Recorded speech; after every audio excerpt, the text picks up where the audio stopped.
আমি যদি প্রসঙ্গ পাই আমি এক বসায় 3 দিন বসে আলাপ করতে পারবো।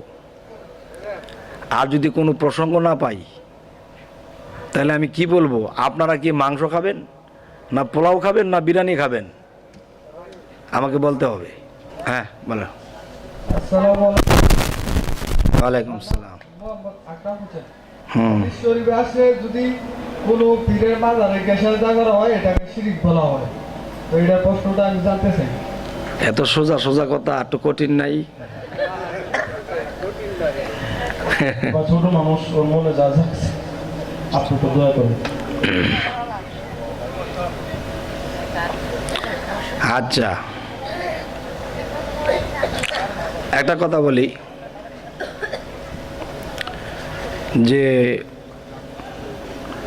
আমার দাদা আমার দাদি আমার এত যত্ন করে তারা পালতো। আমার যদি একটু রোগ হইতো তারা কাঁদতো, আমার ডাক্তারের কাছে নিয়ে যাইতো, আমার খুব সেবা করতো।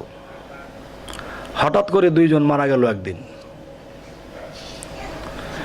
তখন মারা যাওয়ার পরে 20 দিন 25 দিন 40 দিন এরপরে একরকম আস্তে আস্তে ভুলেই গেলাম। 3-4 মাস পরে ঘরে ঢুকলাম, আমার চোখের সামনে দেওয়ালের মধ্যে আমার দাদা দাদির ছবি ঝুলতেছে। ছবি দেখার সাথে সাথে আমার চোখে পানি ঝরতে শুরু করলো যে আমার দাদা কত আদর করছে, আমার জন্য কত কিছু করছে তারা, আজকে তারা ইন্তেকাল করে চলে গেছে। তখন তাদের ছবিটাকে দেখে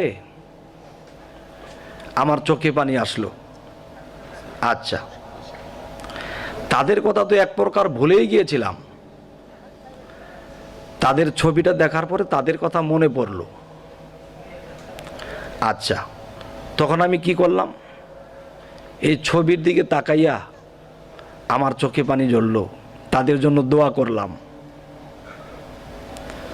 আচ্ছা, তাহলে আমি 3 মাস 4 মাস হয়ে গেছে এক প্রকার ভুলেই গিয়েছিলাম। এখন আমাকে কে স্মরণ করাইলো? এই ছবি 2টা। আচ্ছা, এখন এই ছবি 2টা যখন আমি দেখলাম, আমি তাদের জন্য দোয়াও করলাম যে আল্লাহ তাদেরকে বেহেশত নসিব করিও, তারা আমার জন্য কত মহব্বত করছে। তাহলে আমি কি ছবির জন্য কাঁদছি, না ছবির মতো তারা ছিল তাদের জন্য কাঁদছি? তাহলে যে আউলিয়ার মাজার হইল সেই আউলিয়ার কালবে একসময় আল্লাহ থাকতো না? এখন আমার এত মহব্বতের বাবা মা একটা চেয়ারের মধ্যে সবসময় বসতো, মারা যাওয়ার পরে এই চেয়ারটাকে আমি সাজায় রাখি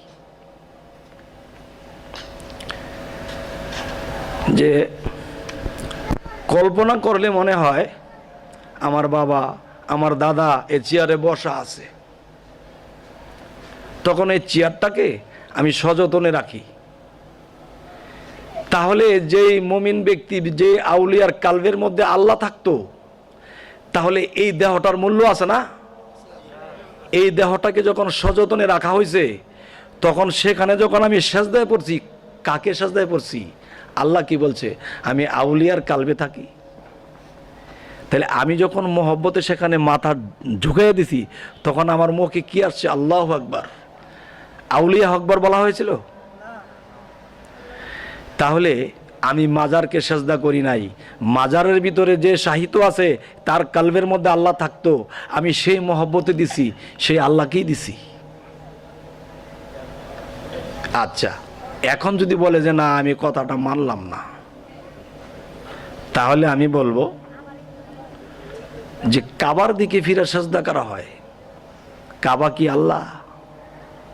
কাবার কি কলব আছে? কাবার ভিতরে কি আল্লাহ থাকে?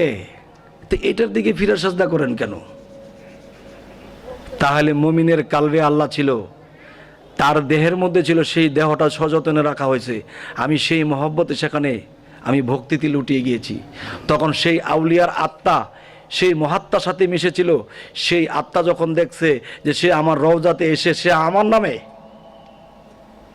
ফানাফিল্লা হয়েছে, তখন সে আরশে থাকে না, তখন তার সামনে হাজির হয়। যদি এই পৃথিবীতে কারো চক্ষু থাকে, তারা দেখবে যে হ্যাঁ, একজন আউলিয়া কখনো মরে না। আর আল্লাহ কোরআনে বলছে, তোমরা আমার বন্ধুদেরকে কখনো মৃত বলিও না, তাদের মৃত্যু নেই। তাহলে সে এই বডির ভিতরে আত্মারূপে ছিল, সে যখন বাহির হয়ে গেল, তাহলে তার এই ভাণ্ডটাকে আমি সযত্নে রাখলাম, আর তার ভাণ্ডটাকে যখন মূল্য দিলাম, তখন সে আউলিয়া কিন্তু আমাকে মূল্য দিল। তাহলে দেখা যায় একজন মেয়ে মানুষ, তার 12 বছর বিবাহ হয়েছে, তার কোনো সন্তানাদি হয় না, তখন সেই মাজারের মধ্যে গেল, যাওয়ার পরে যে হে আল্লাহর ওলি, আপনাকে বিশ্বাস করি, আপনার সাথে আল্লাহর সম্পর্ক আছে, আমার 12 বছর হয়েছে, সন্তান হয় না, আমার স্বামী তো আমাকে ছাইড়া দেব, আপনার ওসিলায় যদি আমার একটা সন্তান হয়, তাহলে ঠিকই 1 বছর ঘুরতে ঘুরতে তার একটা সন্তান হইল। তার কাছে যখন আকুতি মিনিত করছে, কই মাজারের কাছে করে নাই তো, মাজারের মধ্যে তার যে বডির মধ্যে সে থাকতো, এখানে একটা চিহ্ন, আর এখানে আইসা সে সম্মান দিছে। এই সম্মানের কারণে এই আত্মা সেই মহাত্মার সাথে মিশেছিল, সেই আত্মাটা সেখানে হাজির হইল। হাজির হওয়ার পর তার মকসুদ পুরা করলো, যাও আমি আল্লাহর কাছ থেকে তোমার জন্য একটা সন্তানের ব্যবস্থা করব। তাহলে কেউ যদি বলে যে না, আমরা কাবাকে সেজদা করি না, আল্লাহকেই করি, তাহলে মাজার কে কেউ করে না, আল্লাহকেই করে। আমার কথার উত্তর কি হইল?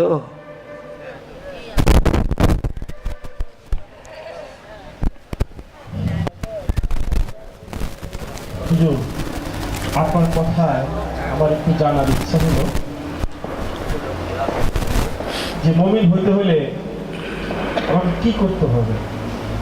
আমরা জানি মুরিদ হইলে মাত্র মুসলিম হইলাম, গুরুর প্রতি বিশ্বাস স্থাপন করলে আমি আমারও হইলাম, মুত্তাকি হইলাম, আসলে মুরিদই হইলাম না। আসলে তারে কি মুমিন বলা যায়?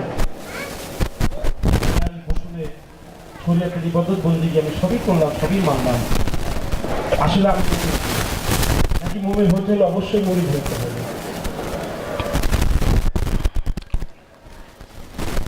আচ্ছা, যারা এই পৃথিবীতে পীর মুরিদের বিরুদ্ধে, আমি তাদের জন্য কথাটা বলবো।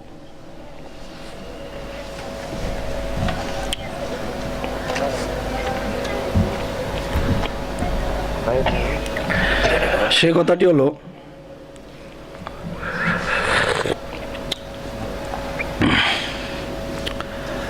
যে নবীর মেরাজ তত্ত্বে পাওয়া যায়, এটা কোরআনের কথা না, মেরাজ তত্ত্বে পাওয়া যায়। হযরত মুহাম্মদ সাল্লাল্লাহু আলাইহি সাল্লামকে আল্লাহ নিজে দাওয়াত করলো, হে দোস্ত, আপনি আমার আরশে আযমে আসেন, আপনার সাথে আমার মেরাজ হবে। তাকে বুরাকের মাধ্যমে হোক বা তাকে রবের মাধ্যমে হোক, তাকে নেওয়া হলো। শর্টকাট বলি, তখন আরশে আযমে যখন হযরত মুহাম্মদ সাল্লাল্লাহু আলাইহি সাল্লাম সেখানে পৌঁছালেন, তখন দেখে আল্লাহ অন্যদিকে তাকায় আছে। তখন মুহাম্মদ সাল্লাল্লাহু আলাইহি সাল্লাম বলতেছে যে হে আল্লাহ, আপনি আমাকে দাওয়াত করলেন, আপনার সাথে আমার মোলাকাত হবে, মেরাজ হবে, কিন্তু আপনি আমাকে দেখে অন্যদিকে তাকায় আছেন। তখন আল্লাহ অন্যদিকে তাকায়া বলতেছে, আমি বেমুরিদ দানের সাথে কথা বলি না। তখন মুহাম্মদ সাল্লাল্লাহু আলাইহি সাল্লাম বলতেছে, আপনি বেমুরিদ দানের সাথে কথা বলেন না, তাহলে আমার উপরে আপনি কাকে রাখছেন বলেন, আমি তার কাছে মুরিদ হব। তখন আল্লাহ কি করলো, আল্লাহর বাম হাতটা বাড়ায় দিল। তখন আল্লাহর হাতে হাত দিয়ে হযরত মুহাম্মদ সাল্লাল্লাহু আলাইহি সাল্লাম বায়াত গ্রহণ করলেন। এটা আল হাদিস। তাহলে যাকে সৃষ্টি না করলে পৃথিবী সৃষ্টি করতো না, সে মুরিদ হয় নাই, তার সাথে আল্লাহ কথা বলবে না। আপনার আর আমার মতো নদু মধুরে ছাড়বো আল্লাহ? নবীরই ছাড়ে নাই। তাহলে কোরআনে আল্লাহ বারবার ইঙ্গিত করলো, যারা আমার মুর্শিদকে অস্বীকার করলো, মুর্শিদকে পাইল না, তারা পথভ্রষ্ট, তারা সুপথে নাই। তারপরও যারা বলে পীর বলতে কিছু নাই, এখন তারা কি কোরআন মানলো? তারা কোরআন মানলো না। আপনাদের কাছে কি একটু বিরক্তি বোধ হয়? ভাল লাগছে? তাহলে আপনাদের কি চানাচুর, মুড়ি, বিরিয়ানি কোনটা খাইবেন? কইবেন তো যে এই বিষয়ে বলেন।